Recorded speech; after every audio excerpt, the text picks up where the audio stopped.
이번에 밖에 나와서 푸른 하늘을 등 뒤로 하고 촬영을 해봅니다. 이제 뭐 꾀가 나가지고 이래도 해보고 저래도 해보고 그렇습니다. 강원에서 서장 도서 선효저료 4과목을 1년에 마치면은 그 다음부터 공부하는 게 능엄경이죠. 경을 배울 때부터는 수준이 조금 다릅니다. 지금까지는 조사 스님들의 말씀을 배웠기 때문에 우리가 강주 스님한테 일방적으로 가르침을 받는데 비해서 경을 배우게 되기 시작하면은 조금 수준을 높여서 한문 보는 실력도 늘었다고 해가지고 대학원 수준으로 공부를 합니다. 내일 배울 내용에 대해서 우리 학인들끼리 서로 사전에 토론을 해서 공부를 하는데, 그전에는 전부 한자만 있어 가지고 토를 다룰 수가 없어요. 어느 정도 실력이 있어야 부업계 수신은 하든지 한이 하든지 하고 앞뒤 뜻을 알아야 토를 따는데 뜻을 모르면 토를 못 따라요. 그러니까 연구를 해 가지고 전날 토론을 해서 모르는 것을 체크를 해놨다가 그 이튿날 강주 스님께 확인을 받는 한 단계 높아진 수준의 공부를 하는 게 이제 능경부터라요.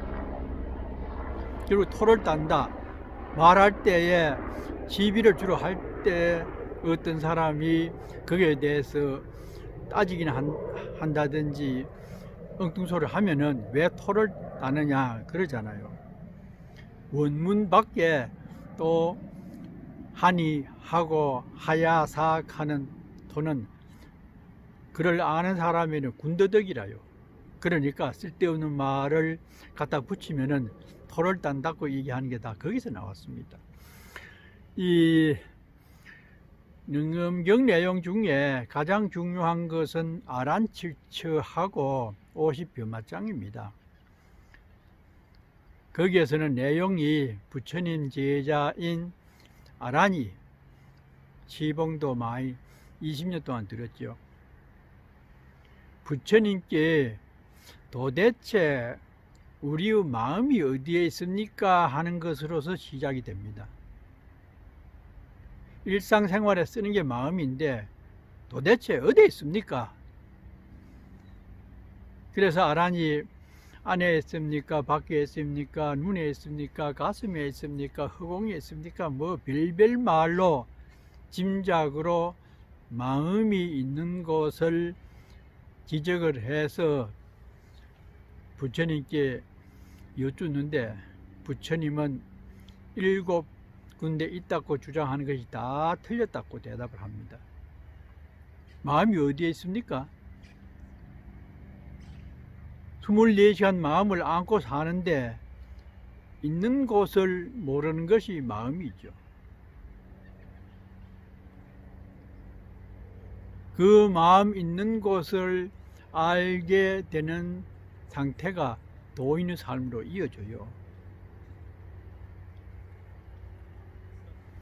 몇 년 전에 이영돈 PD라고 하는 사람이 마음이라고 하는 것이 어디에 어떻게 있는지 세계적인 석학, 물리학자, 이학자, 심리학자, 정신의학자 이런 사람들을 전부 다 찾아다니면서 당신은 마음이 어디에 어떻게 있다고 생각합니까? 그 내용을 KBS2에서 방영을 했대요. 나는 방영한 내용은 못 봤는데 그 책에 보기 그렇게 나와 있었어요. 마음이 어디에 어떻게 있다가 이렇게 나와서 요란을 떠는가? 그 모든 사람들의 공통된 결론은 마음이라고 하는 그 어떻게 불려지는 것이 있는데 어디에 어떻게 있는지는 모르겠다. 그것이 답변이었어요. 그러나 부처님께서는 그 마음이 어디에서 어떻게 작용하고 있는지 수행을 통해서 아셨죠. 그 다음에 나오는 게 변마짱입니다. 50종류라요. 안이비설신, 우리가 5가지 감각기관으로서 이 세상을 살면서 찢고 뽑고 하는데 그 쌓여진 업력이 녹아질 때에 일어나는 반대급부적인 현상을 마구니 좋지 않는 내용으로 말을 했어요. 그것이 눈에 있는 데서 나오는 게 10개 해가지고 오근에 오근, 오경, 오식에서 일어나는 거기에서 각각 10씩 해가지고 50종류의 마장이 일어난다. 지금까지 우리는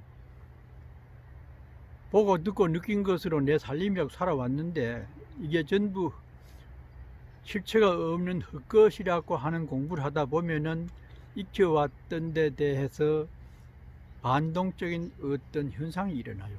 그것을 마장이다 했어요. 그 마장을 극복해야 온전한 자유인이 될 수 있는 무의식 세계의 저 깊은 곳에 잠재되어 있는 망상까지도 없어져야 온전한 해탈이 되는 상태를 확철대오라고 했어요. 그런데 그 마음의 상태는 잘 어디에 있는지는 몰라도 작용은 우리가 늘 하고 있잖아요. 그 본질은 모르지만은 마음에서 나와지는 현상은 알 수가 있는 방법을 연구한 분이 일본인 다케다 시리몬가 뭐 밖에서 이하다 보니 말 이름도 잊어버렸는데 뭐 다케다 뭐라요. 그 사람이 8년 동안에 물 입자를 연구를 해가지고 마음에 따라서 상황이 굉장히 달라지는 것을 발표를 해가지고 세계적으로 큰 화제가 됐죠. 그래서 그이가 연구한 결과에 따르면은 마음의 실상을 모르고 있지만은 그 마음이 작용하는 것에 대해서 분명하게 알 수 있는 방법을 무루 입자를 굉장히 크게 확대해서 우리의 마음이 비춰질 때 물이 어떻게 변화하고 작용을 하는가를 사진으로 찍어 가지고 낸 책 이름이 물은 그 답을 알고 있다. 물은 우리의 생명이나 마음의 상태가 어떻게 되어 있는지를 알 수 있다고 하는 책이 1, 2권이 나왔는데 아주 흥미가 있습니다. 거기에 보면은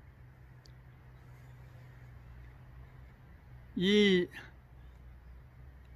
마음의 다양한 작용에 대해서 물이 굉장히 민감한 반응을 일으키고 있어요. 가장 좋은 마음을 쓰는 것은 자비나 사랑이라요. 물을 담아 놓고 병에다가 자비와 사랑이라고 하는 글자를 종이에 써서 반사를 시키면은 그 무르 입자가 다이아몬드처럼 아주 아름답게 딱 안정을 이룬 모습으로 나타나요. 반대로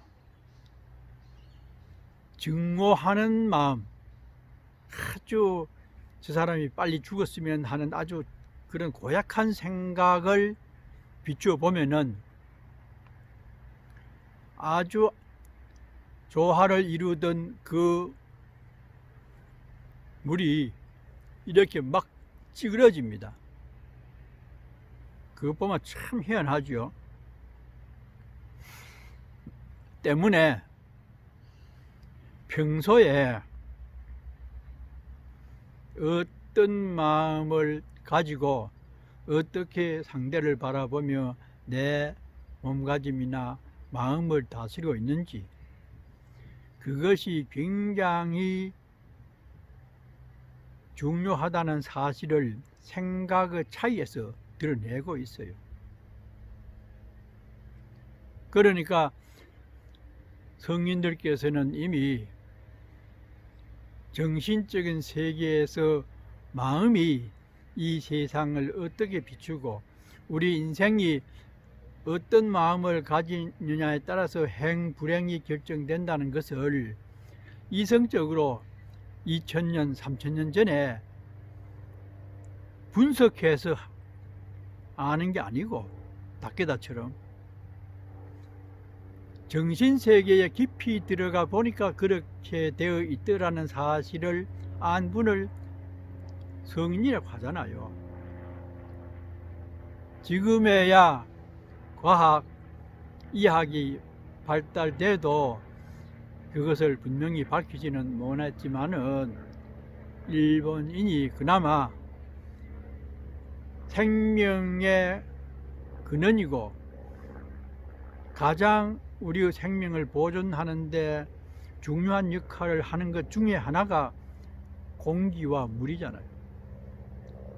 그렇지만 공기는 어떻게 활용할 수 있는 단계가 아니고 물질로서 연구해서 우리들에게 알려줄 수 있는 것은 물이 가장 중요하죠. 거기에 보면은 각국 나라의 물이 어느 정도 좋은지도 전부 사진으로 드러나 있고, 생각을 어떻게 하느냐에 따라서 내 마음의 안정도가 어떻게 되고 상대에게 전해지는 감흥이 어떻게 일어나는지를 다양한 사진으로 표현해 놨어요. 그러니까 부처님께서 자비를 주창함으로써 우리 모두가 잘 살 수 있는 극락세계가 완성되어진다는 내용을 닦에다가 물로 입증을 했습니다. 사는 것이 힘이 들고 때로는 짜증도 나고 허망하기도 하고 별별 생각을 일으키며 살지만은 우리가 모두가 지향하는 행복을 얻게 되는 데에는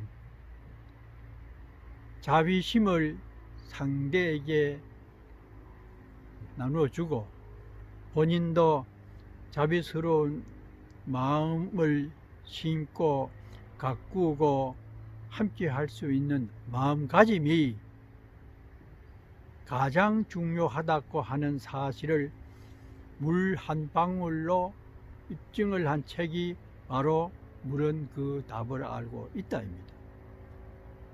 그 책을 보고 저는 많은 것을 느꼈습니다.